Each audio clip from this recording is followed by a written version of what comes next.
पर वार करने के चक्कर में अपना ही नुकसान कर रहे हैं। आपको बता दूं कि बंगाल में यानी पश्चिम बंगाल में इस समय मोदी और शाह दोनों सक्रिय हो चुके हैं।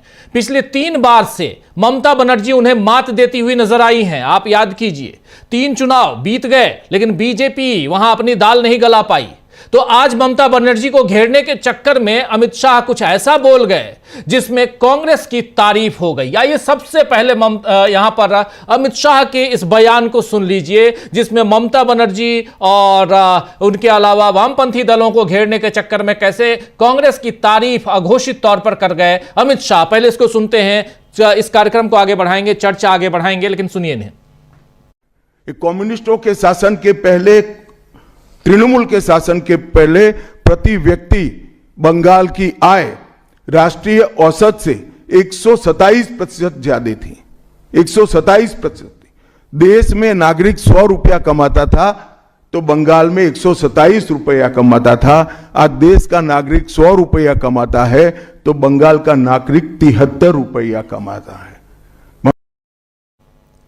तो सुन रहे थे आप, ये बात अमित शाह ने आज एक प्रेस कॉन्फ्रेंस में कही कि टीएमसी और वामपंथी सरकारों से पहले पश्चिम बंगाल में प्रति व्यक्ति आय में, पश्चिम बंगाल जो है वो देश में प्रति व्यक्ति आय में सबसे आगे था। 127%, आज 73% है, पहले 127%। जाहिर है टीएमसी और वाम दल से पहले पश्चिम बंगाल में कांग्रेस की सरकार थी और केंद्र पर भी लंबे वक्त तक कांग्रेस ही काबिज रही। यानी अमित शाह ने मान लिया कि कांग्रेस के शासन में देश का और जनता का विकास हुआ है, जबकि मोदी यही कहते रहे हैं कि कांग्रेस ने पिछले 60-70 सालों में कुछ नहीं किया। खैर, अमित शाह ने एक तरफ कांग्रेस की तारीफ कर दी, वहीं अपनी नाकामी भी जाहिर कर दी। 3 दिनों के दौरे पर पश्चिम बंगाल पहुंचे अमित शाह घुसपैठियों का मुद्दा तो उठाए ही जा रहे हैं, उसका जिक्र बार बार कर रहे हैं। इसके लिए ममता बनर्जी सरकार पर उन्होंने बड़ा हमला किया है। घुसपैठियों के बारे में कहा है कि घुसपैठ रुकवाने के लिए बांग्लादेश सीमा पर बाड़ लगानी है, लेकिन ममता सरकार जमीन नहीं दे रही है। इससे बंगाल में आतंकवादियों और घुसपैठियों जो है वो आतंकवादी और घुसपैठी बंगाल में आ रहे हैं और घुसपैठियों आतंकवादियों का सुरक्षित ठिकाना बंगाल बन गया है। अमित शाह के इस आरोप पर अब ममता बनर्जी ने तीखा सवाल पूछा है। ममता बनर्जी यहां सवाल पूछ रही हैं कि वो कहते हैं कि घुसपैठी सिर्फ पश्चिम बंगाल में आते हैं, पश्चिम बंगाल से आते हैं। अगर ऐसा है तो पहलगाम में हमला किसने किया? क्या आपने ही करवाया? दिल्ली में जो घटना हुई उसके पीछे कौन था? यह सवाल यहां पूछ रही है ममता बनर्जी, जो पश्चिम बंगाल की मुखिया है, मुख्यमंत्री है, टीएमसी की भी मुखिया है। आपको याद होगा कि अप्रैल में पहलगाम और नवंबर में दिल्ली में हुए आतंकी हमले हुए, दोनों जगह आतंकी हमले हुए, जो केंद्र सरकार की बड़ी विफलता है। लेकिन इसके लिए जिम्मेदार कौन है? इसकी जिम्मेदारी लेने की जगह अमित शाह ममता बनर्जी पर आरोप लगा रहे हैं। तो अब उन्हें तगड़ा जवाब मिला है ममता बनर्जी की तरफ से। आज बांकुड़ा जिले के वीरसिंहपुर में एक रैली को संबोधित करते हुए ममता बनर्जी ने अमित शाह और प्रधानमंत्री नरेंद्र मोदी की महाभारत के खलनायकों दुर्योधन और दुशासन से तुलना की। ममता बनर्जी ने हर चुनाव से पहले सोनार बांग्ला यानी समृद्ध पश्चिम बंगाल या स्वर्णिम काल पश्चिम बंगाल का, उसकी बात वो करती आई हैं, सोनार बांग्ला की बात करती आई हैं। और दूसरी तरफ बीजेपी जो दावा करती है कि हम सोनार बांग्ला बनाएंगे, उसकी भी खिल्लियां यहां उड़ाते हुए, उसका मजाक उड़ाते हुए ममता बनर्जी इस मंच से दिखाई दी। ममता बनर्जी ने कहा यहां पर इस मंच से कि हर चुनाव में बीजेपी सोनार बांग्ला बनाने का वादा करती है। बीजेपी शासित सभी राज्यों में बंगाली बोलने वाले लोगों पर अत्याचार हो रहे हैं, वे सोनार बांग्ला कैसे बनाएंगे? इसी तरह ममता बनर्जी ने अमित शाह से यह भी पूछा कि इस बार वो 200 से ज्यादा सीटें लाने का दावा क्यों नहीं कर रहे। यह सवाल यहां पूछ रही हैं ममता बनर्जी। आइए जरा सुनते हैं ममता बनर्जी की ही जुबानी, सुन लीजिए। এবার জিজ্ঞেস করুন इस बार कितना होगा। আজকে নাকি বলেছেন দুঃশাসন বাবুদার 2 চোখে, এক চোখে দুর্যোধন আর এক চোখে দুঃশাসন। বলেছেন 2/3 পাবো। এখন আর বলতে পারছে না इस बार 200 পার। এবার বলতে হবে এবার তুমি দেশ থেকে বার। বাংলা জিতে তোমাকে দেশ থেকে কি করে তাড়াতে হয়, গণতন্ত্রের মাধ্যমে। বাংলাই পথ দেখাবে, বাংলাই দিশা দেখাবে, বাংলাই সারা ভারতবর্ষ জুড়ে সবাইকে সাহায্য করবে। আমরা ভাঙি তবু মচকাই না, আমরা মাথা উঁচু করে চলি।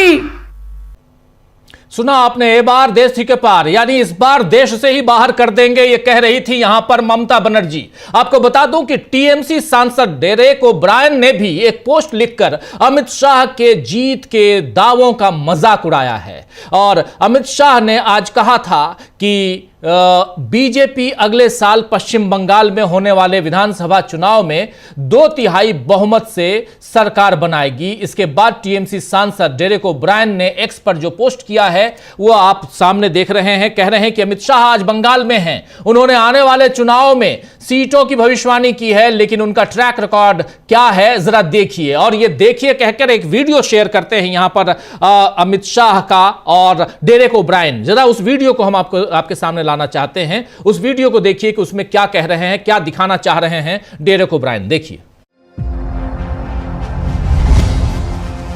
छत्तीसगढ़ का चुनाव जनादेश जन आशीर्वाद से हमें भरोसा है कि हम चौथी बार सरकार में आएंगे।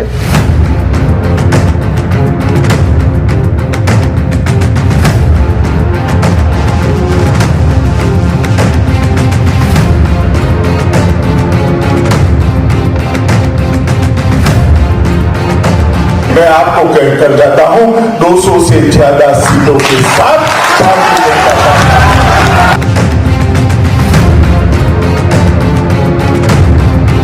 400 पार करेंगे क्या?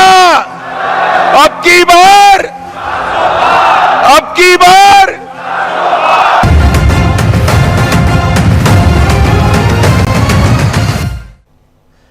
तो देखा इस वीडियो में दिख रहा है दोस्तों कि साल 2018 में अमित शाह ने छत्तीसगढ़ विधानसभा चुनाव में दावा किया था कि बीजेपी चौथी बार सरकार में आएगी, मगर पार्टी को 90 सीटों में से सिर्फ 15 सीटें मिली। 2020 में दिल्ली विधानसभा चुनाव में उन्होंने दावा किया था कि उनकी पार्टी दिल्ली में बहुमत से सरकार बनाएगी, मगर बीजेपी को दिल्ली की 70 विधानसभा सीटों में से मात्र 8 सीटें मिली, मात्र 8 सीटें।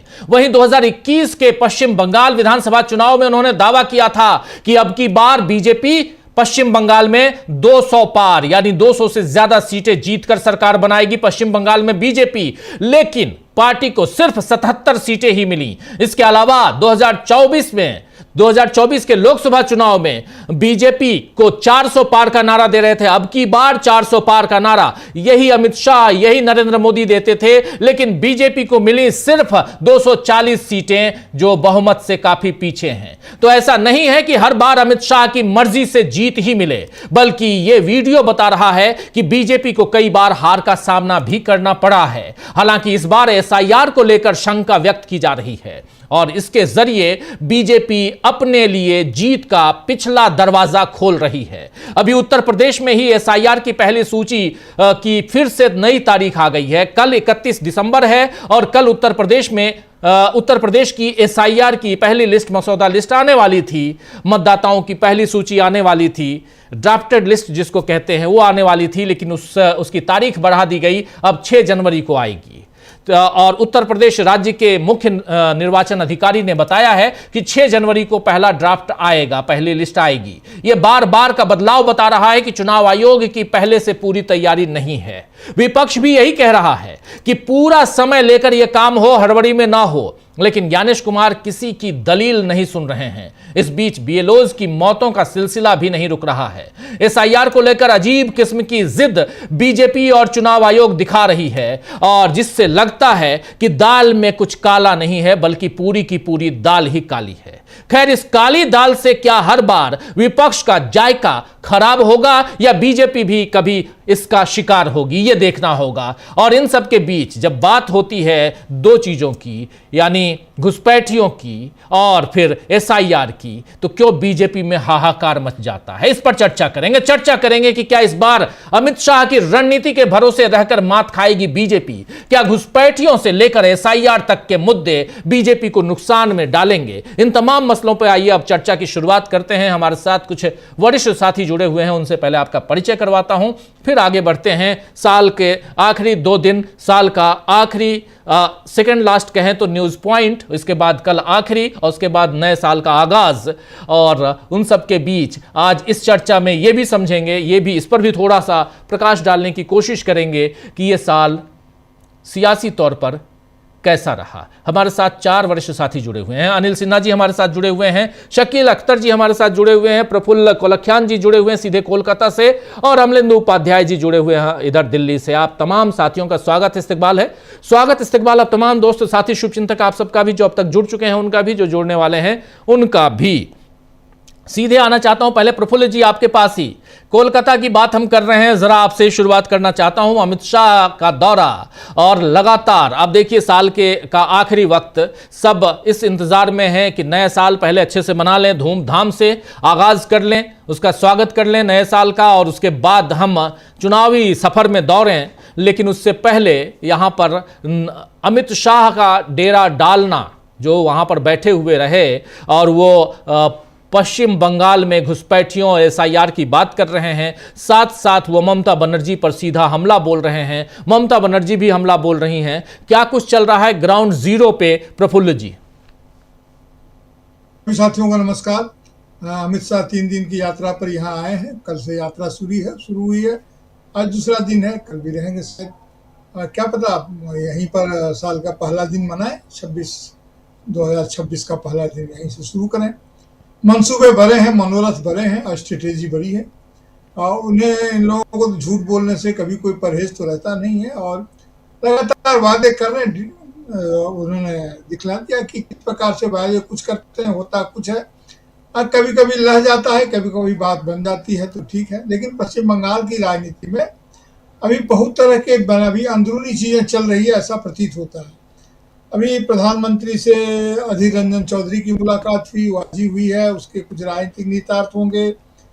जबकि गृह मंत्री यहाँ पश्चिम बंगाल में बैठे हुए हैं। एक BLO की आत्महत्या फिर हुई है, बांकुड़ा में हेडमास्टर थे वो एक स्कूल में, तो वो सब तमाम चीज़ चल रही है। ये घुसपैठिए का मामला उठाते हैं, तो ममता बनर्जी ने सही सवाल पूछा है कि घुसपैठिए अगर पश्चिम बंगाल से निकलते हैं तो फिर पहलगाम कैसे पहुंच जाते हैं, बीच में रोक टोक क्यों नहीं होती है, पूरी व्यवस्था, पूरा निजाम तो आपका है। तो उन्होंने सवाल उठा दिया। लेकिन सबसे बड़ी गलती जो आपने पहले वीडियो में दिखाया हम लोगों को कि इन्होंने कहा है कि तृणमूल के पहले, उसके पहले CPM के पहले भी बंगाल में 127% यहाँ ज़्यादा इन्होंने बताया।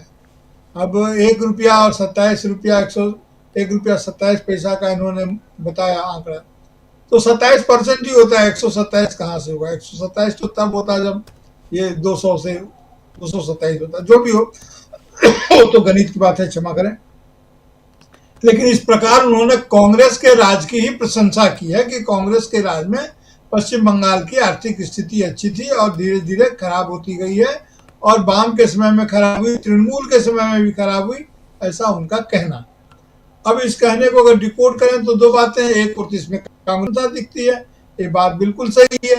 लेकिन उनको लगता है कि कांग्रेस की प्रशंसा करने से भी कांग्रेस बहुत कुछ इसका राजनीतिक लाभ, डिविडेंड नहीं ले जा पाएगी बंगाल के चुनाव में, बल्कि इससे उनको उम्मीद ये है, जो कि बिल्कुल गलत आकलन पर आधारित लगता है, कि कांग्रेस या ममता बनर्जी के कुछ वोट खिसक करके कांग्रेस की तरफ जा सकते हैं, कांग्रेस के प्रति लोगों का आकर्षण बढ़े, ममता बनर्जी के प्रति आकर्षण घटे, तो उनको राजनीतिक लाभ वोट का हो सकता है चुनाव का।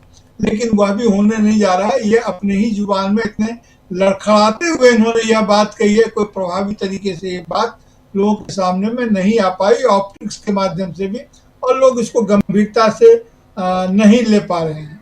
अब देखिए कि अभी पिछली बार जब चुनाव हुआ था तो 77 सीट इन्होंने जरूर था, लेकिन आज इनके पास सिर्फ 65 सीट है, और बाकी लोग 64-65 कुछ होगा, बाकी लोग तो वो चले गए, जाकर के वापस गए, और किस तरह से वापस गए थे पिछले चुनाव में ये तो इन लोगों ने देखा ही था। सिर मुड़ा के गए, पानी नहा के गए, स्नान कर, ममता बनर्जी ने हर उनका कर्म वो करा दिया।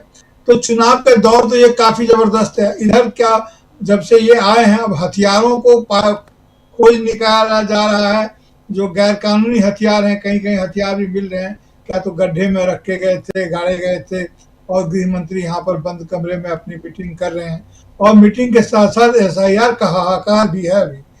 अभी SIR को लेकर के लोगों ने ये किया है यहाँ पर कि BLA को घुसने से रोका गया है जी। जो BLA को जो सुनवाई हो रही है पुनरीक्षण के बाद, वहां पर BLO की निषिद्ध किया गया है। ममता बनर्जी ने साफ साफ कहा है कि आप सर्कुलर बताइए, व्हाट्सएप करने से नहीं होगा, आप इशू कीजिए।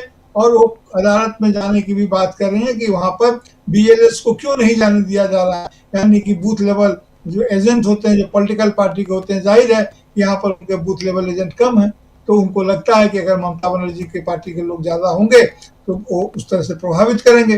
जबकि बिहार में उन्होंने BLS की पूरी फौज खड़ी कर दी थी। तो ये तमाम गतिविधियां चल रही है यहाँ पर। और इस चलने के साथ ही साथ अब कांग्रेस में भी जो गठबंधन है, इंडिया गठबंधन, तो ममता बनर्जी ने शुरू में ही कह दिया था बिहार का चुनाव आते ही कि कांग्रेस के साथ कोई चुनावी समझौता नहीं है। जब समझौता उन्होंने सीधे सीधे नकारा नहीं भी था पिछली बार, तो कितनी सीटें लोकसभा चुनाव में दे रही थी सभी हम लोग को मालूम है। इस बीच में अधीर रंजन चौधरी अपने ढंग से सक्रिय हो रहे हैं। तो अब काफी यहाँ पर हलचल तो है। अब देखिए कि नए साल के हलचल के बाद आगे क्या होता है। जी बिल्कुल बिल्कुल बिल्कुल, नए साल से पहले हलचल तेज है पश्चिम बंगाल में। पश्चिम बंगाल पर निगाहें क्यों टिकी हुई हैं? शकील जी आपके पास आना चाहता हूं, फिर अनिल जी आपके पास आता हूं। शकील जी, कैसे देखा जाए, इधर अधीर रंजन चौधरी की मुलाकात होती है आज प्रधानमंत्री नरेंद्र मोदी से, कह रहे हैं कि हमारी वो मुलाकात बंगाल को लेकर थी, और लेकिन इस मुलाकात के मायने क्या निकाले जा सकते हैं ये भी आपसे समझना चाहता हूं। दूसरी तरफ अमित शाह जो वहां बयान दे रहे हैं, ठीक है, आपने कांग्रेस की तारीफ अघोषित तौर पे कर दी क्योंकि सरकार तो कांग्रेस की ही थी वाम दलों से पहले और उनके बाद तृणमूल कांग्रेस से पहले। तो क्या आप कांग्रेस को अघोषित तौर पर वहां आगे बढ़ाने की कोशिश कर रहे हैं?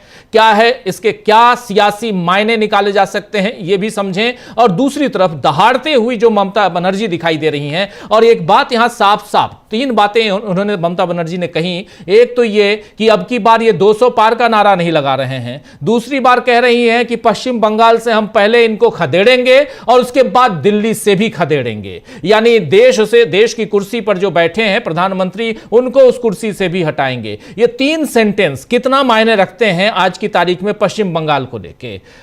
शकील जी। जी, सबसे पहली बात तो ये कि ममता बनर्जी अपनी इस बात पे कायम रहें तो अच्छा है कि बंगाल के बाद वो देश से भी उन्हें खदेड़ेंगी। ये एक अच्छी बात है, लेकिन सवाल ये है कि पश्चिम जीतने के बाद क्या वो इंडिया गठबंधन या नहीं लगेंगी? उन्हें लगना चाहिए, क्योंकि वो जो है यहाँ जीत भी जाएं तो भी उन्हें परेशान करना जो है लगातार जारी रहेगा जब तक जो है मोदी और अमित शाह वहाँ हैं। दूसरी बात जो सबसे है कि अमित शाह ने जो आज कहा है कि ममता बनर्जी और आपकी आवाज कट रही है शकील जी। व्यक्ति आए इतनी शकील जी आपकी आवाज व्यक्ति आए इतनी ज्यादा थी, प्रति व्यक्ति आए इतनी ज्यादा थी। आ रही है जी? आ रही इतनी व्यक्ति आए थी और आज इतनी कम हो गई है। इसका सीधा वही है जो आप बता रहे हैं कि वो वहां थोड़ा कांग्रेस को मजबूत करना चाह रहे हैं ताकि कांग्रेस जो है ममता बनर्जी वोट काट खुद लड़ने में। शकील जी माफी चाहूंगा, शकील जी रिकनेक्ट कर लीजिए, माफी चाहूंगा आपका। शकील जी रिकनेक्ट कर लीजिए प्लीज, क्योंकि आपका वीडियो डाउन हो रहा है। तब तक जल्दी से पहले अमलेंदु जी आपके पास, फिर अनिल जी के पास आता हूं। अमलेंदु जी, आप इसको कैसे देखते हैं? क्या इस बयान से, अमित शाह के इस बयान से, यहां दो, एक अमित शाह का बयान और इसी सवाल के साथ अनिल जी के पास भी आता हूं। एक तो ये कि क्या अमित शाह का बयान जो है वो कहीं ना कहीं कांग्रेस को वहां मजबूत करने के लिए है, और दूसरा ममता बनर्जी की ये जो तीन सेंटेंसेस हैं, जो उनके जो बयान के जो तीन लाइनें हैं, उसके क्या मायने रखे जाएं कि हम पहले आपको, पहली बात कि आप 200 पार का नारा नहीं लगा रहे हैं, दूसरी बात हम पश्चिम बंगाल में आप उसे खदेड़ेंगे, तीसरी बात हम देश से खदेड़ेंगे। बिल्कुल राजीव जी, देखिए जो अमित शाह जी आज जाकर बोले हैं बंगाल में और जिस तरीके से उन्होंने अपना बात रखी है, उससे एक बात तो साफ समझ में आ रही है कि अमित शाह जी अब काफ़ी ज़्यादा घबराए हुए हैं। ये साफ तौर पर समझ में आ रहा है और इतने ज़्यादा घबराए हुए दिखाई पड़ रहे हैं अमित शाह जी कि वो जैसा ममता बनर्जी भी कह रही हैं कि इस बार उन्होंने नहीं कहा कि 200 पार का नारा देंगे, अब की बार 200 पार क्यों इस बार नारा नहीं दे रहे हैं। तो अमित शाह जी भूल रहे हैं इस बार ये नारा देना, अब की बार 200 पार। दूसरा, राजीव जी, जिस तरीके से चुनाव आयोग की मदद लेने की बातें चल रही थी, शायद चुनाव आयोग मदद कर नहीं पा रहा है जितनी मदद चाहिए है वहाँ ममता बनर्जी को उखाड़ फेंकने के लिए। उसमें चुनाव आयोग जो है शायद उतना सफल नहीं हो पा रहा है जितनी उससे आशा की गई थी वो काम करेगा। इसमें बिहार में कामयाब रहा चुनाव आयोग, तो लगता यह था कि जिस तरीके से बिहार में कामयाब रहा उस तरीके से बंगाल में भी कामयाब रहेगा।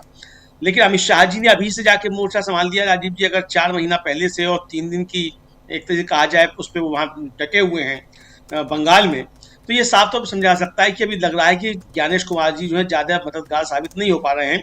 तमाम SIR प्रक्रिया, उसमें भी नाम काटना, उसके बाद फिर माइक्रो ऑब्जर्वर नियुक्त करना, सारी चीज़ें होने के बाद तो घबराहट जो है अमित शाह जी की वो साफ तौर पर आज दिखाई पड़ रही थी और ये ममता बनर्जी भी कह रही है।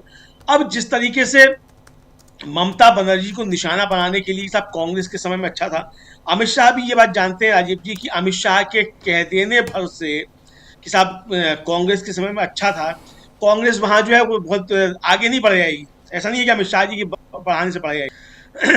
अब कांग्रेस का जो अपना आधार है वो रहेगा, जो उसका अपना पॉकेट है वो उसका रहेगा, जो उसका काम है वहाँ वो रहेगा, लेकिन अमित शाह जी के बढ़ाने से नहीं बढ़ जाएगी। और अमित शाह जी के बढ़ाने से बढ़ जाती कांग्रेस तो भाजपा को ही बढ़ा लेते अमित शाह जी।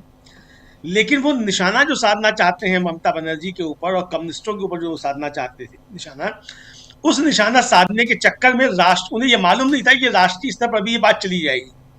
जबकि वो जानते हैं अच्छे तरीके से, आज आप किसी गांव में बैठकर भी कोई बात कहिए तो आज भी पूरी दुनिया सुन लेती है, क्योंकि ये इंटरनेट का दौर है। तो आप अगर बंगाल में बैठकर इस कॉन्फ्रेंस में बंगाल के संदर्भ में कोई बात कहेंगे तो बंगाल के संदर्भ में बात भले ही ना ली जाए, लेकिन दूसरे संदर्भों में पूरे देश में जरूर ले ली जाएगी। और आज राजीव जी पूरा सोशल मीडिया जो है वो इससे पटा पड़ा है कि अमित शाह जी जो है वो तारीफ कर रहे हैं कांग्रेस की, तो मजबूरी में आ गए मोदी जी को इसका मतलब वो गलत साबित करना है अमित शाह जी। तो अब इसको तो राजीव जी पूरे देश में इसी संदर्भ में लिया जा रहा है।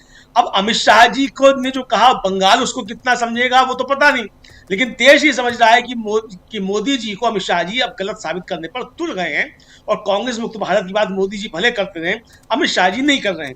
ये संदेश राजीव जी एक साफ तौर पर जो देश भर में जा रहा है ये लग रहा है। अब ये अमित शाह जी से धोखे से गलती हो गई राजीव जी, गलती से मिस्टेक हो गया। जैसे अमित शाह जी इंटर के बाद हाई स्कूल करा देते हैं तो गलती से मिस्टेक हो गया होगा ये, लेकिन ये गलती से मिस्टेक का मामला राजीव जी लगता नहीं है। बहुत सोच समझ कर उन्होंने कहा होगा, लेकिन इस पर ध्यान नहीं गया होगा कि इसका दूसरी जगह भी फायदा लोग उठा सकते हैं। बहरहाल राजीव जी, हर राज्य में भारतीय जनता पार्टी की अपनी रणनीति होती है। अब यहाँ घुसपैठियों की बात कर रहे हैं अमित शाह जी, और राजीव जी मैंने सुबह भी ये बात कही थी ब्रेकिंग में कि ये 78 सालों में पहली ऐसी सरकार है जो अपनी नाकामियों का ढोल खुद पीटती है और अपनी नाकामियों पर कहती है कि हम नाकारा हैं, हमारी पॉलिसी बिल्कुल बेकार है, हम बिल्कुल एकदम नाकामयाब साबित हुए और हमारी नाकामियों पे हमको वोट दे दो। मतलब ऐसा राजीव जी दुनिया के इतिहास में कभी नहीं हुआ कि कोई सरकार जो है वो अपनी नाकामियों का ढोल खुद पीटे और कहे कि इन नाकामियों की वजह से ही हमको वोट दे दो। अब घुसपैठियों की बात करने ममता बनर्जी ने पूछा राजीव जी, और यही सरकार जो है पंजाब का जब चुनाव था उससे पहले लेकर आई थी कि 50 किलोमीटर की सीमा जो है वो सब BSF के अंडर में होगी। तो 50 किलोमीटर तक की सीमा अगर BSF के अंडर में है तो उस 50 किलोमीटर तक की सीमा के मालिक तो अमित शाह जी हैं। अब वो चाहे पहलगाम में राजीव जी घुसपैठ हो रही है और चाहे बंगाल से हो रही हो, चाहे गुजरात से हो रही हो, जहां से भी घुसपैठ हो रही है उसके जिम्मेदार सीधे सीधे अमित शाह और नरेंद्र मोदी हैं। तो अमित शाह जी जो है वो नरेंद्र मोदी की नाकामियों का ढोल पीटते हुए और अपनी नाकामियों का ढोल पीटते हुए वोट मांग रहे हैं कि भाई हम बहुत नाकारा साबित हुए, हमने घुसपैठ होने दिए, इसलिए हमारी नाकामियों पर हमको आप वोट दे दीजिए और हम सरकार यहाँ बना लेंगे, तो हम यहाँ से घुसपैठी बाहर कर देंगे। बड़ी अच्छी बात है, आप यहाँ सरकार बना लेंगे, घुसपैठी बाहर कर देंगे। भाई आपने बिहार में कितने घुसपैठी बाहर कर दिए बताएं? सरकार बन चुकी है बिहार में, आपने कहा था कि आती घुसपैठी बाहर की जाएंगे। तो अमित शाह जी जहां जाते हैं राजीव जी ये अपने साथ घुसपैठी लेकर चलते हैं। जी, झारखंड गए थे तो वहां घुसपैठिए लेके गए थे, बिहार गए तो वहां घुसपैठिए लेके गए, महाराष्ट्र गए वहां घुसपैठिए लेके गए, हरियाणा गए वहां घुसपैठिए लेके गए, दिल्ली में भी घुसपैठिए लेके गए, अभी घुसपैठिए लेके जो है बंगाल पहुंच गए। लेकिन ये असम क्यों नहीं जा रहे हैं घुसपैठ के लेकर राजीव जी, जहां घुसपैठियों का मसला सबसे ज्यादा है? असम में आके घुसपैठियों की बात नहीं कर रहे हैं कि वहां से भी घुसपैठियों को बाहर निकाल करेंगे। तो ये एक तरीके से राजीव जी इन्होंने अपनी नाकामियों का ढोल पीटा है और सोचा ये इन्होंने कि अपनी नाकामियों को भी कांग्रेस के मत्थे मार देंगे या ममता बनर्जी के मत्थे मार देंगे, लेकिन वो हो गया गलती से मिस्टेक। इंटर के बाद हाई स्कूल अमित शाह जी ने करा दिया और उसमें उस चक्कर में कांग्रेस की जो है वो तारीफ कर बैठे। जी जी, कांग्रेस की तारीफ कर बैठे। जरा आते जल्दी से शकील जी, अपनी बात आप पूरी कीजिए, फिर अनिल सिन्हा जी के पास आता हूं। बहुत इंपॉर्टेंट और सबकी निगाहें टिकी रहेंगी इस बार इस नए साल में पश्चिम बंगाल पर। पश्चिम बंगाल में अभी से जो खेला होबे, जो पिछली बार कहा जा रहा था, इस बार ममता बनर्जी कह रही हैं खदेड़ा होबे। तो क्या खदेड़ा होबे वहां पे? यह सवाल है, बड़ा सवाल है। अनिल सिन्हा जी भी इसका जवाब देंगे, लेकिन शकील जी देखिए राजीव जी, बीजेपी जो है या अमित शाह और मोदी जी जो है वो हमेशा नैरेटिव बनाने की कोशिश करते हैं, और यही नैरेटिव बनाने के चक्कर में कि अगर हमारी सरकार आ जाएगी तो प्रति व्यक्ति आय इतनी हो जाएगी, वो ये बता गए कि पहले कितनी प्रति व्यक्ति आय हुआ करती थी। अरे कांग्रेस के टाइम में तो ये सब हुआ है, ये सब उनके बताने या न बताने से क्या होता है। इससे पहले मोदी जी जो है वो संसद में ये बता चुके थे कि वंदे मातरम सबसे पहले एक सभा में गाया गया था। फिर कांग्रेस को बताना पड़ा कि वो सभा, वो अधिवेशन कांग्रेस का ही था। तो ऐसे ही ये जो बात है वो इसी तरह करते हैं। लेकिन जो सबसे बड़ी बात है वो ये है कि बिहार में जब वो थे तो कहते थे कि बिहार को विकसित बनाएंगे। 20 साल से वहाँ नीतीश कुमार की सरकार, जिसमें अधिकांश समय ये उसके सहयोगी रहे, अब ये क्या कह रहे हैं कि हम ऐसे ही बंगाल को विकास बनाएंगे। इसी तरह ये यूपी में कहते हैं, दिल्ली में कहते हैं, सब जगह कहते हैं। एक नैरेटिव बनाना, आदमी के दिमाग में ये बात घुसा देना कि जो कुछ कर सकते हैं हम ही करेंगे, लेकिन अब ये जो है संभव नहीं दिखता है। ममता बनर्जी ने आज इसका बड़ा अच्छा जवाब दिया, और जो इसमें सबसे खास बात है, आप बता रहे थे कि उन्होंने कहा कि बंगाल में हराने के बाद इनको दिल्ली से बाहर किया जाएगा। ममता बनर्जी को इस पे काम करना चाहिए, और दिल्ली से बाहर करने के लिए उन्हें सबके साथ, विपक्ष के साथ मिलकर काम करने की बहुत सख्त ज़रूरत है। क्योंकि आज जो ममता बनर्जी को परेशानी है उसकी वजह यही है कि दिल्ली में इनकी सरकार है। अगर दिल्ली में इनकी सरकार नहीं होती, इससे पहले ममता बनर्जी यूपीए के टाइम में बंगाल जीत चुकी थी, किसी ने उन्हें परेशान नहीं किया था। यूपीए के टाइम में जब चुनाव हुए थे, आराम से शांतिपूर्ण चुनाव हुए थे, और ममता बनर्जी पहली बार वहां पे जीत गई थी। लेकिन आज ममता बनर्जी के लिए कितनी मुश्किलें हैं। एसआईआर आ रहा है, उनके आदमियों को तोड़ा जा रहा है, आरोप लगाए जा रहे हैं, जो भी कुछ संभव है वो सब किया जा रहा है। तो ये ममता बनर्जी को भी समझना चाहिए कि चुनाव इतने मुश्किल, इतने अनफेयर इससे पहले कभी नहीं थे। इसके अलावा आज जो है एक बड़ी खबर है, हम शायद इसके बारे में दूसरे दौर में बात करेंगे, आप भी शायद चाहेंगे। न्यूयॉर्क टाइम्स ने आज जो छापा है आरएसएस के बारे में, वो बहुत ही महत्वपूर्ण बात है। ये जो बात है इससे पहले बीबीसी भी कर चुकी थी, बीबीसी ने भी एक डॉक्यूमेंट्री बनाई थी, आपको याद होगा जी। और फिर बीबीसी के ऊपर छापे पड़े थे। तो लेकिन ये बाद में बात करेंगे। आज जो बंगाल की बात हो रही है, इसमें जो सबसे खास बात है वो ये है कि बंगाल के अंदर पिछली बार की तरह बीजेपी चुनाव नहीं लड़ रही है। क्यों नहीं लड़ रही है? क्योंकि उसे मालूम है कि बहुत बड़े दावे करने का हश्र वही होगा जो आज ममता बनर्जी उसको चैलेंज कर रही थी कि बोलो 200 पार। क्यों नहीं बोलते हो 200 पार? वो जानते हैं कि स्थितियां अब बदल गई हैं। लोकसभा में उनके पास बहुमत नहीं है। देश में जो परिस्थितियां 2025 में उत्पन्न हुई उससे वो कमजोर हुए हैं। अधीर रंजन चौधरी का आपने जिक्र किया, ऐसे छोटे मोटे परिवर्तन होते रहेंगे, छोटी मोटी चीजें होंगी। हो सकता है अधीर रंजन चौधरी को कुछ परेशानी हो, कांग्रेस में उनके साथ कुछ परेशानियां चल भी रही हैं, लेकिन वो जो होगा उससे बीजेपी को इस तरह की चीज़ों से कोई फायदा नहीं होगा, क्योंकि वो तो बहुत बड़ी तादाद में टीएमसी को तोड़ के अपने मिला चुके थे, तब भी उससे भी फायदा नहीं हुआ। क्योंकि टीएमसी में जो नेता है वो ममता बनर्जी हैं, और ममता बनर्जी के पास कार्यकर्ता हैं, लोग हैं और जनता है। इसलिए शकील जी जब वो शुभेंदु अधिकारी को लेके गए तब कुछ नहीं हो पाया। पिछले चुनाव में याद कीजिए, ममता बनर्जी की इनर सर्किल, राइट हैंड, उनको लेके गए तब कुछ नहीं हो पाया। तो छोटे नेताओं को लेके जाएंगे तो क्या? आपकी ही बात को मैं आगे बढ़ा रहा हूं एक नाम के साथ। जी बिल्कुल सही कह रहे हैं। तो इसलिए इधर से उधर जाने में मोदी जी को या अमित शाह को कोई फायदा होने वाला नहीं है। देखिए सबसे बड़ी बात है कि पूरे देश में नैरेटिव क्या चल रहा है, पूरे देश में माहौल क्या चल रहा है। ममता बनर्जी कह रही है ना कि बंगालियों को मारा जा रहा है, सोनार बंगाल बनाने की बात कर रहे हो, और बंगालियों के साथ क्या हो रहा है, नार के साथ, हर एक के साथ क्या हो रहा है। इतनी गंभीर स्थिति है। राहुल गांधी ने जो कहा है कि एक दिन में नहीं हुआ, पूरे देश में इन्होंने पेट्रोल छिड़क दिया है, सिर्फ मांस खाने की जरूरत है। इतनी भयंकर स्थिति, इतना मार्मिक उसका बयान आखिरी लड़के का कि मैं इंडियन हूं। आप क्या कर रहे हैं आखिर? आप देश को किस तरह बांट रहे हैं? पहले जाति पे बांटा, फिर धर्म पे बांटा, फिर क्षेत्र के आधार पे बांट रहे हैं, भाषा के आधार पे, फिर चेहरों के आधार पे। और जो यूपी में हो रहा है वो उसको इंटरेस्टिंग नहीं कह सकते, वो खतरनाक ही है कि सीधे सीधे ब्राह्मण और राजपूत विधायक जो है आमने सामने खड़े हो गए हैं। जी, जिनके यहाँ पे ये मीटिंग बुलाई गई थी पाठक जी के यहाँ, वो पाठक जी लिख के कह रहे हैं कि हम डरने वाले नहीं हैं, चुप रहने वाले नहीं हैं, और उन्हें समर्थन मिल रहा है। सारा ब्राह्मण समाज कह रहा है कि हम आपके साथ हैं। ये क्या करवा रहे हैं? कभी देश में ऐसा हुआ? ये देश में ब्राह्मण और राजपूतों की लड़ाई, ये देश में हिंदू और मुसलमानों की लड़ाई, दलित पिछड़े आदिवासियों के साथ और महिलाओं के साथ तो जो हो रहा है, अंकिता भंडारी के ऊपर कोई बोलने को तैयार क्यों नहीं है? तो ममता बनर्जी इन सारी बातों को जानती हैं और इसीलिए वो कह रही हैं कि तुम सोनार बंगाल की बात क्या कर रहे हो, देश में तुम लोगों ने क्या हाल मचा रखा है, और मैं तुमको देश से बाहर करूंगी। ये बात हमें सबसे ज्यादा इंपॉर्टेंट इसलिए लग रही है कि पिछली बार जब इंडिया गठबंधन बन रहा था और बन भी गया था, लड़ाई हुई, तो कई दल थे जो थोड़ा इधर उधर हो रहे थे, लेकिन आज सारे दलों को ये बात अच्छी तरह समझ जाना चाहिए कि चाहे SIR का मुद्दा हो, चाहे देश में हिंसा का मुद्दा हो, उसका कारण क्या है कि सबको जो संरक्षण मिलता है वो ऊपर से मिलता है।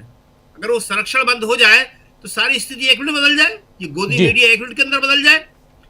तो ये स्थितियां जो हैं गोदी मीडिया से लेके चुनाव आयोग तक, ये इसीलिए है कि उन्हें लगता है कि हमारा कोई कुछ बिगाड़ नहीं सकता। और ममता बनर्जी अगर ये कहती हैं, ये मैसेज चला जाएगा कि बंगाल के बाद देश से, तो यही मैसेज पूरे देश में पहुंचाया जाना चाहिए। जी राजीव जी। जी बिल्कुल बिल्कुल, आप सही कह रहे हैं। हमारे साथ प्रशांत टंडन जी भी जुड़ गए। प्रशांत जी, आपका स्वागत है इस कार्यक्रम में।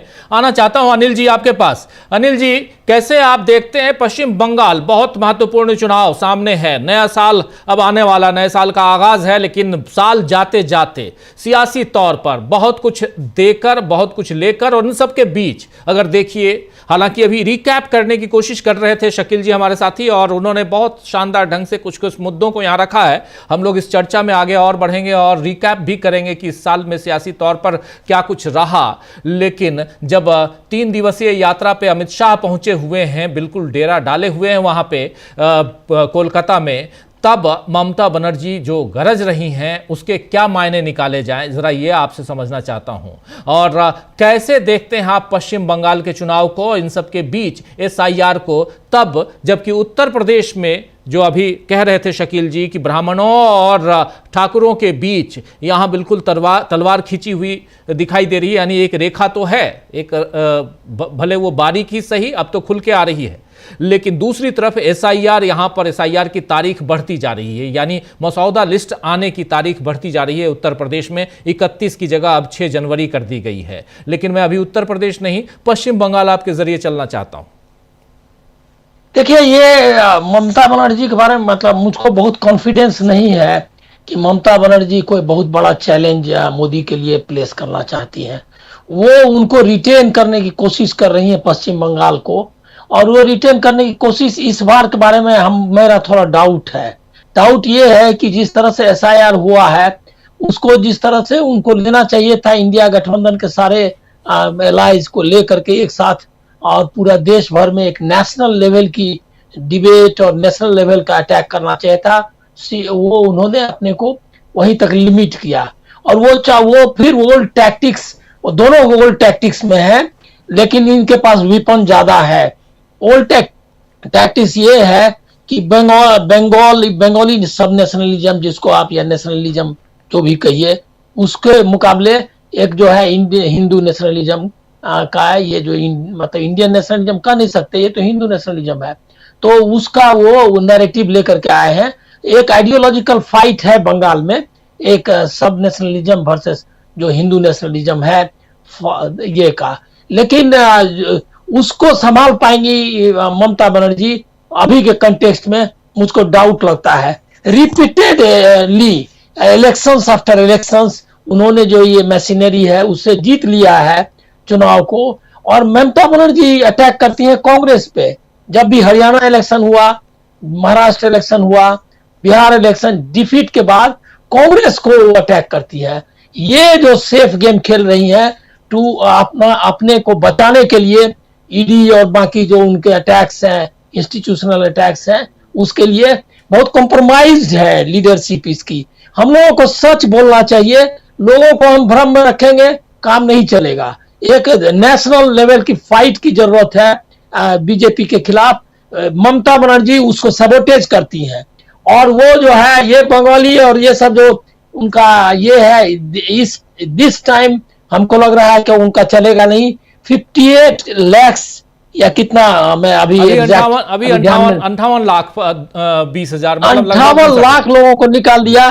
कौन सा स्ट्रीट पर आ रही है? और वही रेटोरिक ये वाला ऐसे बंगला और वैसे बंगला, ये सब है। ये बंगला कुछ काम नहीं आएगा। उन्होंने उनके स्टाफ को साइड कर दिया और खुद सेंट्रलाइज्ड ढंग से डिलीट कर दिया है नेम। ये तो आ गया सामने, लेकिन कौन सा स्ट्रीट पर आ रही है टीएमसी का? अभी बंगाल में एक यूनाइटेड, उस मामले में राहुल गांधी का देखिए, उनका स्टेक नहीं था बिहार में उतना, आरजेडी का था, लेकिन वोट चोरी के ये को उन्होंने जो उसकी इलेक्शन मशीनरी है करप्ट, ये क्या कहते हैं, ये क्या कहते हैं, जो मतलब बहुत ही रूथलेस टाइप की बीजेपी की, उसको अटैक किया और इंस्टीट्यूशनल जो ये फेलियर्स हैं उसको सामने लाया, और उससे निपटने के लिए बराबर जो है चेंजेस कर रहा है एसआईआर में खुद ही ईसीआई, ताकि और ज्यादा ढंग से लोगों के नाम काट सके। लेकिन उसका वो इशू नहीं है, और वो सोच रही है क्या ये एक वही हालत है। और यहाँ जो अधीर रंजन चौधरी मिला है वो भी ऐसा ही है कि वो कांग्रेस जो है ममता बनर्जी के खिलाफ जो इस्तेमाल करना चाहिए था अधीर रंजन चौधरी का, वो नहीं कर पाई। अल्टीमेटली वो जो है कर रहे हैं। और ये जो अमित शाह वाला भी देख रहा हूं, एक कैलकुलेटेड, ये ऐसा नहीं है कि वो कांग्रेस की तारीफ कर रहे हैं, वो कांग्रेस वर्सेस टीएमसी डिबेट उठाना चाहते थे, और उन्होंने इसके जरिए उठाया कि कांग्रेस के बेहतर था। इसका मतलब कांग्रेस के जो वर्कर्स हैं या जो कांग्रेस लोग एसर्ट करें टीएमसी के खिलाफ कि देखिए हमारी तारीफ तो वो भी कर रहे हैं, तो वो मतलब कि लेफ्ट और कांग्रेस का जो टीएमसी से अपोजिशन है उसका इस्तेमाल करना चाहते हैं, एक ट्रायंगुलर ये क्या कहते हैं बना करके पोजीशन, जो आपको बिहार में बहुत टैसिटली किया कि नीतीश और क्या कहते हैं बीजेपी में तफरका है, और एक तरह का माहौल भी बन गया कि आरजेडी और जेडीयू साथ आ सकती है, और इस तरह से उनको ये किया, मतलब नुकसान कर दिया पूरा इंडिया अलायंस का। तो ये एक स्ट्रेटेजिक मूव है, इसको ये मत कहिए कि वो जो है कोई स्लिप हो गया है, मैं नहीं मानता कि कोई स्लिप है, वो एकदम कैलकुलेटेड मूव है कांग्रेस और लेफ्ट को उनके खिलाफ खड़ा करने के लिए, और उनके बीच में कुछ ना होने पाए। और ऐसे भी ममता बनर्जी इस स्ट्रेटजी पर खुद भी काम करती है कि कांग्रेस और लेफ्ट को अलग रखना है, क्योंकि उनके पास कोई कंटेंट नहीं है, कुछ कोई विजन नहीं है, न बंगाल के लिए न ये के लिए कोई विजन नहीं है, कुछ भी नहीं है, सिर्फ रेटोरिक पे। और वो जो है फेलियर्स जो थे लेफ्ट गवर्नमेंट का जो इतना साल का इनकम्बेंसी था उसी पर लगातार खेल रही है। उन्होंने बीजेपी को वहां आरएसएस को एस्टेब्लिश किया, अभी 1 to 1, अभी अब देखिए कि यही दोनों स्पेस ले लिया है। ये कितना खतरनाक है देश के लिए, वो मतलब जिसको आप कहते हैं कि बहुत ज्यादा डिससर्विस जो है अपोजिशन काउज का और जो इंडियन आइडिया ऑफ इंडिया है उसका किया है। और इसको नोट करना चाहिए, यही हाल अभी शरद पवार का है। ये सारे लोग इंडिया अलायंस को आइडियोलॉजिकली वीक करना चाहते हैं। वो एक अडानी के साथ ये करके करना चाहते हैं, और इनका भी अडानी के साथ बहुत बढ़िया रिश्ता है। तो ये एक पॉलिटिक्स एक अलग लेवल की चल रही है। इसको हम लोगों को ये क्या कहते हैं सुपरफिशियली या इस तरह से मतलब हमको लग रहा है सब्जेक्टिव ढंग से देखने की जरूरत नहीं है। हम लोगों को अच्छा लगता है कि ममता बनर्जी खड़ी हो, इसके कौन सा मूवमेंट 5 साल में बीजेपी और मोदी के खिलाफ पूरे देश भर में जो भी मूवमेंट हुआ उसको उन्होंने सबोटेज ही किया। उसके खिलाफ कोई भी जो एक यूनाइटेड फ्रंट होना चाहिए था। इंडिया अलायंस भी अपने फायदे के लिए कोशिश की उन्होंने, लेकिन उसको कौन सा स्ट्रेंथन किया। ये जो अरेंजमेंट है बीजेपी वहां लोकसभा वाला, उसको आप मत समझिए कि ग्राउंड पर वो लोग लागू करना चाहते हैं। वो तो ऐसे भी अगर अपोजिशन अगर नहीं करेंगे मोदी के खिलाफ दिखेंगे नहीं कम से कम, तो वो लोग सर्वाइव ही नहीं करेंगे। ये तो एक पॉलिटिकल स्ट्रेटजी है, लेकिन इसका आउटकम क्या है? आप कोई नैरेटिव बनाने में मदद कर रही हैं और न कोई ग्राउंड पे कोई फाइट के लिए लोगों को तैयार कर रही हैं। बीजेपी इस बार जिस मशीनरी के साथ और जिस रूथलेसनेस के साथ बंगाल में आएगी, मैं आपको मतलब बहुत लेट है, आगे होगा। और आप लोगों को भी शायद रुचि, हम लोग चाहते हैं कि हम भी चाहते हैं कि बीजेपी हट जाए, लेकिन मैं एक कहना चाहूंगा कि ये जो है हमारी उम्मीदें खड़ी मतलब सही साबित नहीं हो सकती हैं, क्योंकि आप देख रहे हैं कोई इलेक्शन आफ्टर ये लोकसभा के बाद किसी इलेक्शन को जीतने दिया क्या? अनिल जी, आप ये कह रहे हैं कि पश्चिम बंगाल में बीजेपी की सरकार आने जा रही है, ये कह रहे हैं?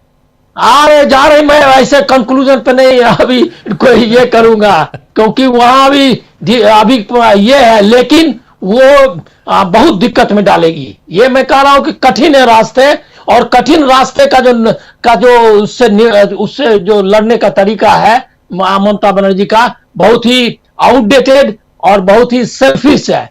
और बिना बड़ी लड़ाई, बिना किसी उदार मन के और ये क्या कहते हैं बड़ी आइडियोलॉजिकल पोजीशन लिए नहीं लड़ी जा सकती है, इस बारे में पक्का हूं। वो भी एंड अप कर सकती है, चंद्रबाबू नायडू नहीं अगर कहें शरद पवार में एंड अप करेंगी। इसीलिए इन पर कोई भरोसा मत रखिए।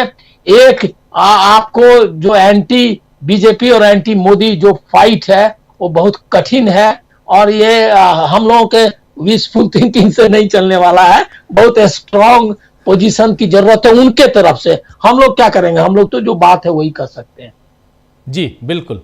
प्रशांत टंडन जी,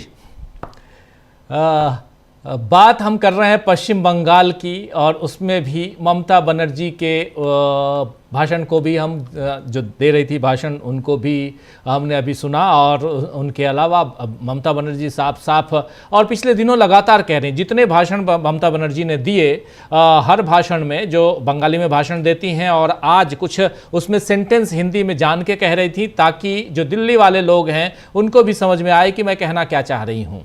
और क्योंकि दिल्ली वाले लोग वहाँ जाके बैठे हुए हैं, खासकर अमित शाह 3 दिवसीय यात्रा पे पहुँचे हुए हैं 3 दिन के लिए, और वहाँ प्रेस कॉन्फ्रेंस, आज बड़ी सी प्रेस कॉन्फ्रेंस की है उन्होंने। इस बीच एक खबर और बता दूं आपको कि जो बिहार के मुख्यमंत्री ने एक डॉक्टर के हिजाब को खींच लिया था, वैसे ही जादवपुर यूनिवर्सिटी में वैसी घटना घटी। वहाँ भी 2 लड़कियों के हिजाब खींच लिए गए, उस पर जांच कमेटी बैठी हुई है। तो ये सब होगा बंगाल में, ये एक जानकारी जस्ट दे रहा हूँ, ये सब होगा। लेकिन इन सब के बीच ममता बनर्जी जो बात कह रही हैं वो साफ साफ कह रही हैं कि अब की बार 2-3 चीज़ें देखिए। पहली बात ये देखिए कि ये 200 पार का नारा नहीं लगा रहे हैं जो पिछली बार लगा रहे थे।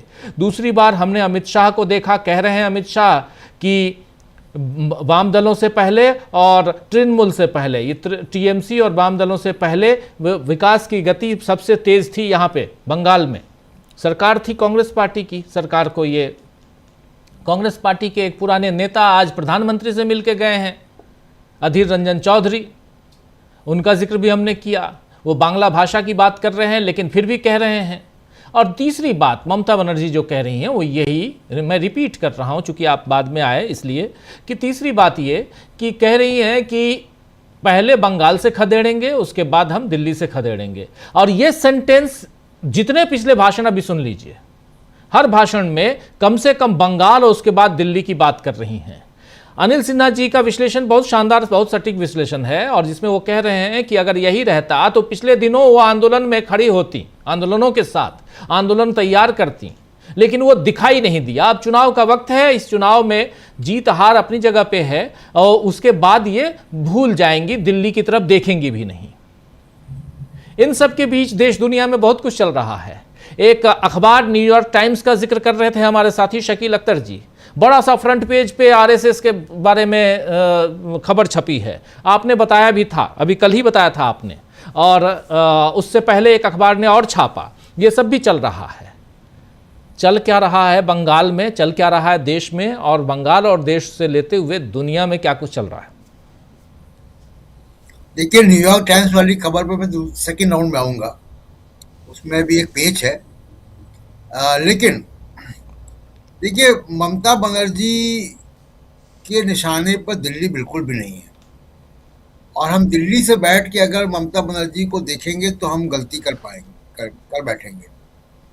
ममता बनर्जी के दिमाग में, ममता बनर्जी की पॉलिटिक्स में राष्ट्रीय परिदृश्य है ही नहीं। वो सिर्फ और सिर्फ बंगाल को बचाना अभी चाहती है। तीसरी बार वो बचाने, इस 2 बार की मुख्यमंत्री है, चौथी बार वो कंटेस्ट कर रही, 2011 से मुख्यमंत्री है। तो उनकी प्रायोरिटी बंगाल है, पहली बात। दूसरी बात कि अगर हम कोई बाई इलेक्शन होते हैं, उसमें अगर हम कोई इंडिकेशन माने तो बहुत हाल फिलहाल का पिछले साल का ही एक इलेक्शन हुआ कालीगंज का, जो तृणमूल कांग्रेस की स्ट्रांग होल्ड है, मुस्लिम मेजॉरिटी सीट है। 50,000 से तृणमूल कांग्रेस जीती, जीतना ही था उसको। लेकिन जो उसमें खबर है वो ये है कि बीजेपी की हार का मार्जिन 4,000 बढ़ गया, और यानी बीजेपी को पिछली बार से जितने विधानसभा में वोट मिले थे उससे 4,000 कम वोट मिले उसी सीट पर। तो यानी ममता बनर्जी की पकड़ जो है बंगाल में अभी है, उसको हम नकार नहीं सकते। अब जरा 2021 के चुनाव पे चलिए, जो अनिल सिन्हा जी बात कर रहे थे, बंगाली अस्मिता और राष्ट्रीय नेशनलिज्म की बात, और उसमें ममता बनर्जी का अपर हैंड है।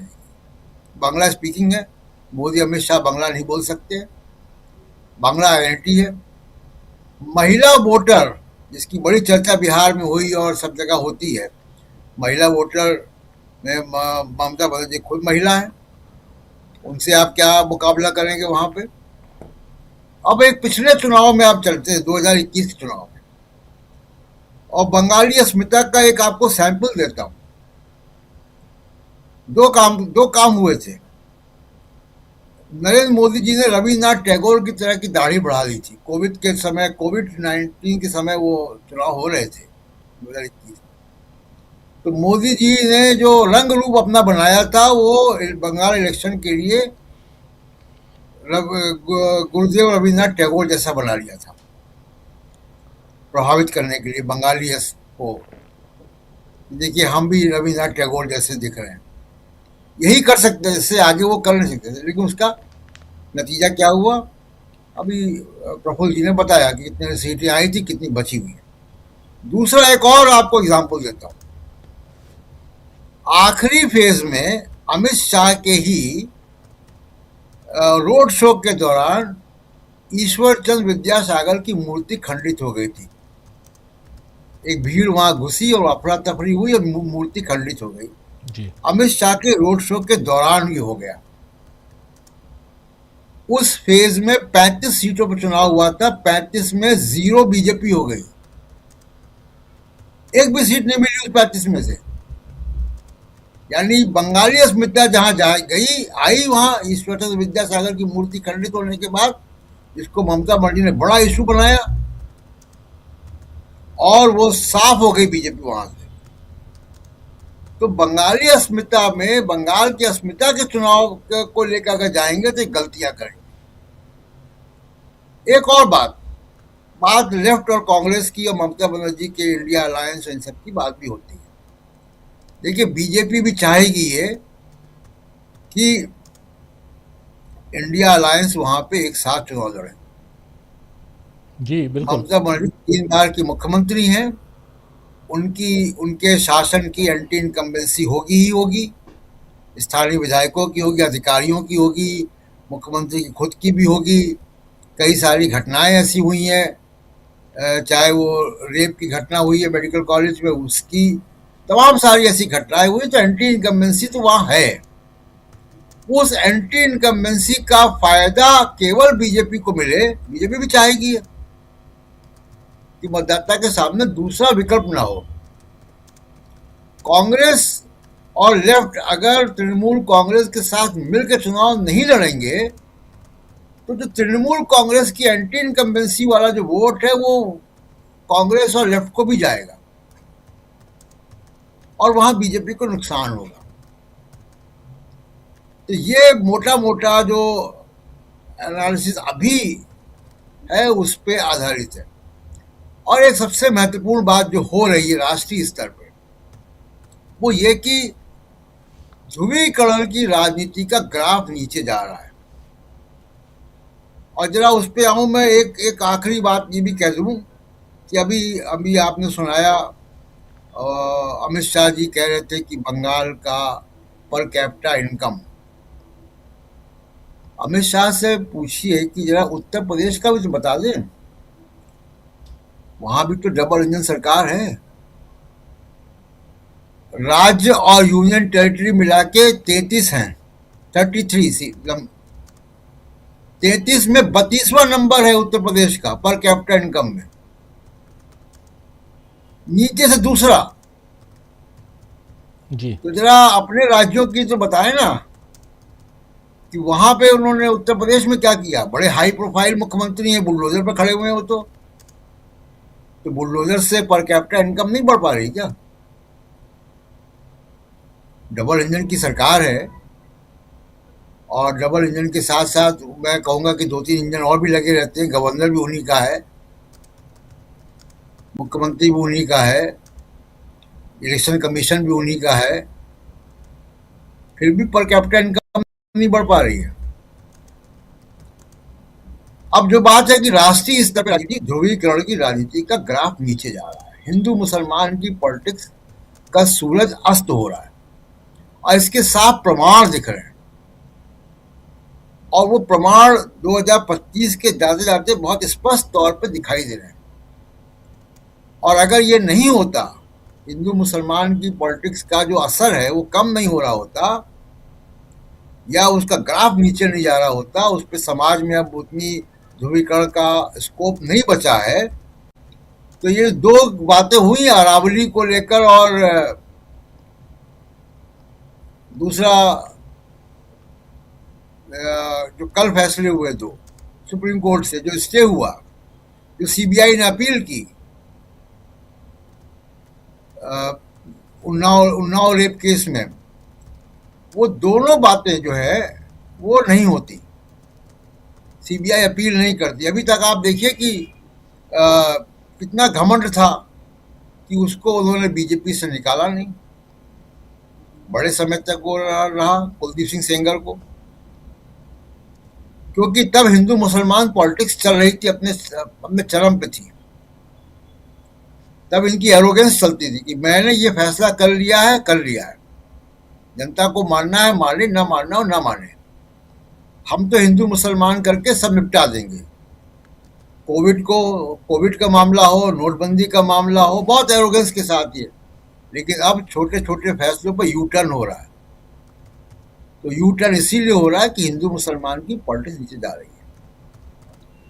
तो बंगाल का दुर्ग अभी, बावजूद इसके मैं कहूंगा कि SIR में घपले किए हैं, अभी बहुत मुश्किल है। अभी बहुत मुश्किल है, सही कह रहे हैं। आता हूं फिर से प्रफुल्ल जी आपके पास। हमारे तमाम साथियों की आप बात सुन रहे थे। बंगाल में चूंकि आप हैं, क्या दिख रहा है आपको? जरा आप बड़ी ईमानदारी से बताइए। देखिए सर, ईमानदारी की बात तो ये है कि हम जब विश्लेषण करते हैं तो क्लासिकल और प्रैक्टिकल दोनों स्केल को एक साथ अलग अलग गुटों पर नहीं लागू कर सकते। एक स्केल अपनाना होगा, या तो क्लासिकल अपनाए या प्रैक्टिकल अपनाए। मैं प्रैक्टिकल पर ही सच्चाई की अगर तलाश करता हूँ तो जो अनिल सर बोले और प्रशांत सर बोले, ये बहुत ही इम्पोर्टेंट इसलिए बोले कि आज के बंगाल की राजनीति को ये समझने में मदद मिल रही है। देखिए, बंगाल की राजनीति हमेशा केंद्र से तनाव के रूप में चली।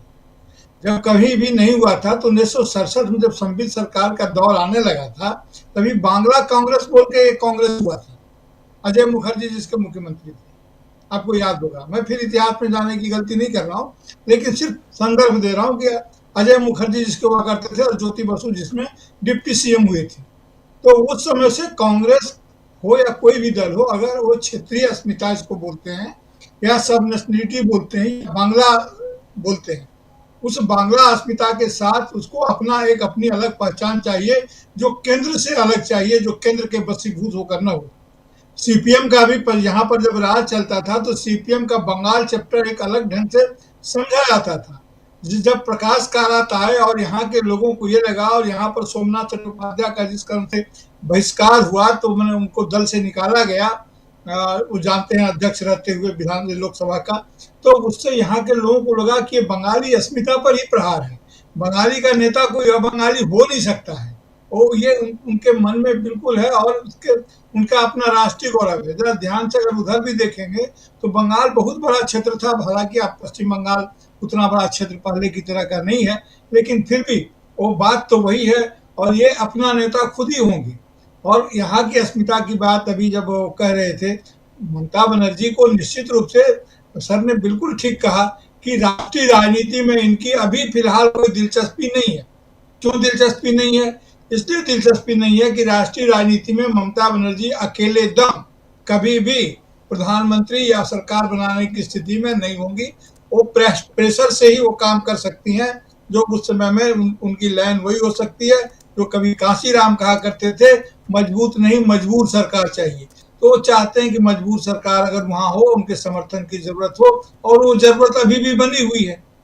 अब मैं फिर दोहराऊं, आप इस चैनल पर, मैंने पहले भी कहा अपने चैनल पर कि ममता बनर्जी को देखते हुए भारतीय जनता पार्टी हर आक्रमण के पहले एक बात जरूर याद कर लेती है कि अगर नीतीश बाबू और चंद्रबाबू नायडू अगर खिसके तो ममता बनर्जी अकेले उनकी कमी को पूरी कर सकती है। उन संभावनाओं को हमेशा जिलाए रखना चाहते हैं, और उसलिए वो एक ऐसी कमजोरी है इनकी, जो ये कहें ना कहें वो प्रकट हो ही जाती है। लड़ाई लेकिन जारी है। ऐसी स्थिति में आज मुझे लगता है कि ठीक ही कह रहे थे कि पोलराइजेशन नहीं चल रहा है, लेकिन खतरनाक बात सर ये दिख रहा है कि पोलराइजेशन जहां समाप्त हो जाता है वहीं से रेडिकलाइजेशन शुरू होता है।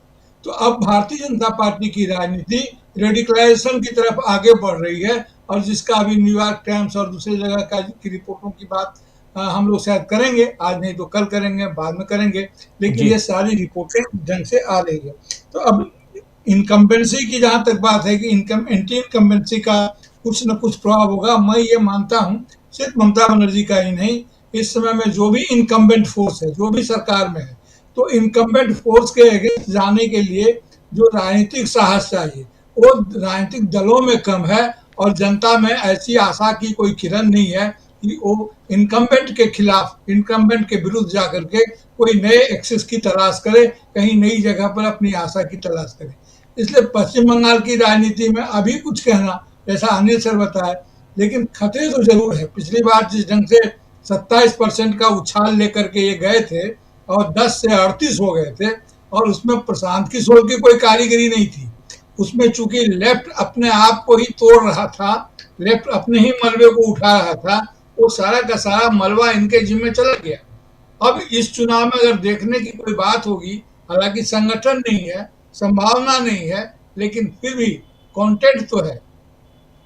लेफ्ट के साथ एक यही बात हो सकती है कि लेफ्ट क्या अपने वोटर को, जो पिछली बार जो ये संदेश गया था, कहीं किसी जिस कोने से गया हो, मेरा ख्याल है कि लेफ्ट के ही कोने से गया था कि इस बार राम, फिर अगले बार वाम, तो अगला बार आ गया है, लेफ्ट अपने पारंपरिक वोटर को रिकॉल कर पाता है कि नहीं कर पाता है, लोग फिर लौटते हैं कि नहीं लौटते हैं। क्यों?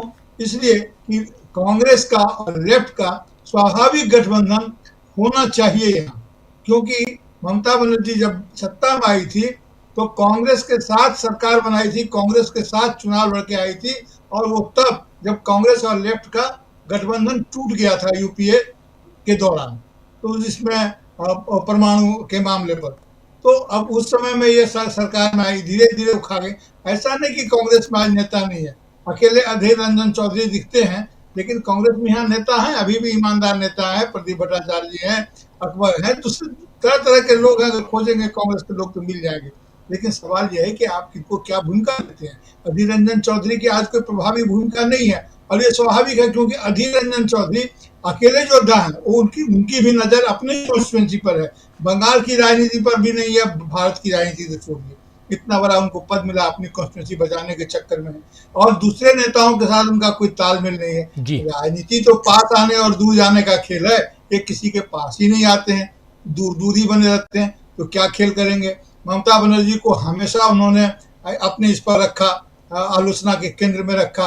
उनके बारे में कहा जाता है कि राहुल गांधी के बड़े नजदीकी हैं, और यही उनकी ताकत है, और बाकी लोग की उतनी पहुंच नहीं है वहां। तो कुल मिलाकर के स्थिति यह है कि उनकी पूरी कोशिश होगी कि ममता बनर्जी का जो वोट परसेंटेज है वो भी पिछली बार 3% बढ़ा था, उनका तो 27% बढ़ा था।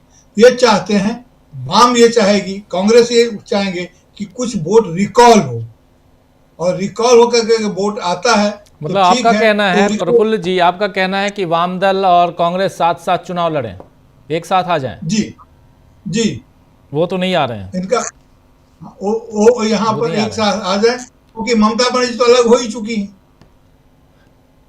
ममता बनर्जी तो अलग हो ही चुकी है इंडिया गठबंधन। तो बिहार का रिजल्ट निकलते उन्होंने कह दिया था कांग्रेस से कोई चुनावी समझौता नहीं है जी। नहीं, इंडिया गठबंधन एक चीज देखिए, हम विश्लेषकों को 2-3 चीजें ध्यान रखनी चाहिए। एक बात ये कि एक बार नहीं कई बार इंडिया गठबंधन के कई नेता ये खुल के कह चुके हैं कि इंडिया गठबंधन 2024 के लोकसभा चुनाव के लिए था, और इसलिए आप ये उम्मीद मत कीजिए कि हर चुनाव में, लोकल चुनाव में भी हम, यानी विधानसभा चुनाव में भी हम साथ साथ लड़ेंगे। बिहार में भी वो नहीं हुआ, बिहार में महागठबंधन पहले से था, हरियाणा में गठबंधन नहीं बना। आप याद कीजिए कि आम आदमी पार्टी ने अलग चुनाव लड़ने की घोषणा कर दी, दिल्ली में भी अलग अलग चुनाव लड़े, तो वो गठबंधन, ये बात खुल के कही गई है कि दूसरी बात, हर राज्य में परिस्थितियां अलग अलग हैं। अब इंडिया गठबंधन की हम बात करें तो क्या केरल में कांग्रेस और वाम दल एक साथ लड़ेंगे? वहाँ तो दोनों आमने सामने हैं, एक साथ तो लड़ेंगे नहीं, तो वहाँ कौन सा इंडिया गठबंधन? और क्यों हम वहाँ इंडिया गठबंधन की बात करें? क्यों हम इंडिया गठबंधन के नेताओं को कोसें कि भाई आप तो इंडिया गठबंधन बना के बैठे हुए हो, और यहाँ तीसरी बात